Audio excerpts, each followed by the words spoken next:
Okay, we are now joined by Seattle U men's basketball head coach Jim Hayford. Jim, we just get us started with the general thoughts on the game.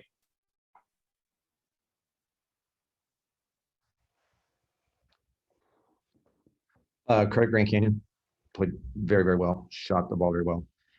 We came out, started the game, obviously, 8-0 run, got their attention, and they came back with force, and our guys got rattled, which is a hard thing to say about your team in its last game. We've only laid an egg 3 times all year, but all 3 were pretty big stages at UW, at UCLA, and now tonight. But it was more about our opponent being really good than us being really bad. But both things happened. And so, when you take teams through these postseasons, which I've done now 22 years, you need to get to a level. So like we won last night, that then your program feels hungry that they want to go more. And there's some guys on that Grand Canyon team that, they've been through this game. They want to win on the 3rd night. And, we've gotten to this 2nd night.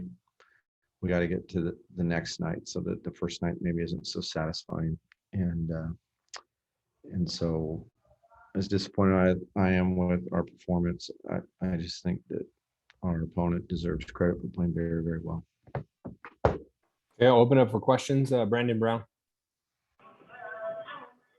Hey, Coach. Again, congratulations on a great season. I know it's kind of tough to hear right now, but talk about the season that you guys went through, the adversity you got through to win a WAC tournament game. I know it's not the result you wanted, but kind of talk about how your team as a whole performed this season.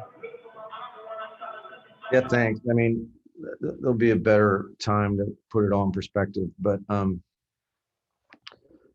we did finally get to bring our guys back in July, that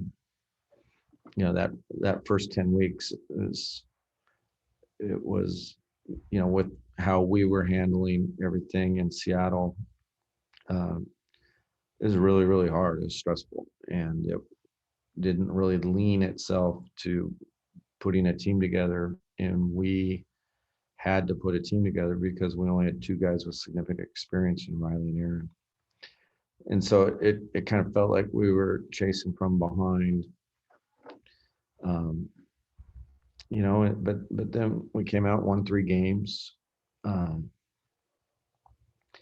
then lacked practices, lost 4 games, realized what the problems, what we needed to do, and then spent a lot of time practicing in December and January, and lost Aaron, one of our 2 returns, for most of December. Then lost Riley for 3-4 weeks in January. Then lost Aaron again later.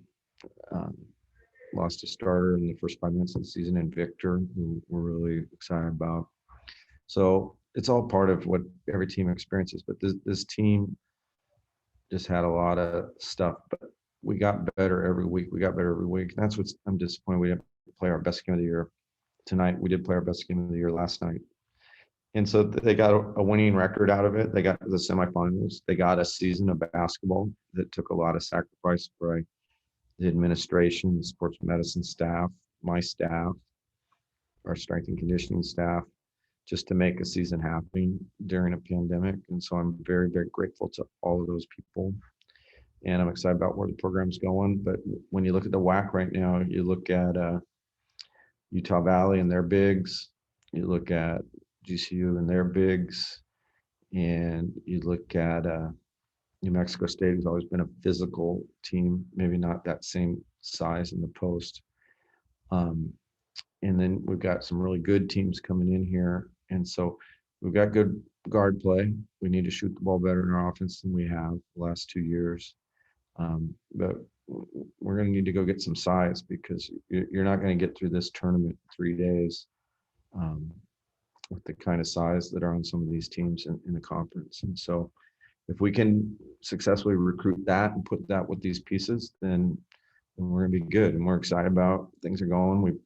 If there was ever a year to be full-time in the Red Hawk Center was this year, but we're excited about getting back in one of the nation's greatest arenas for some of our home games. And I'm really high on the future of our program and the guys that we have here. And back in July, I had, it was all question marks, and it wasn't easy to put together, unlike anything I've ever experienced. But we came together and got better every week, and so with that, even in this moment of disappointment, I have enough perspective to be grateful and optimistic. So, thanks. Yep. You guys should all your time talking to the Thank you for coach. taking your time. Thanks.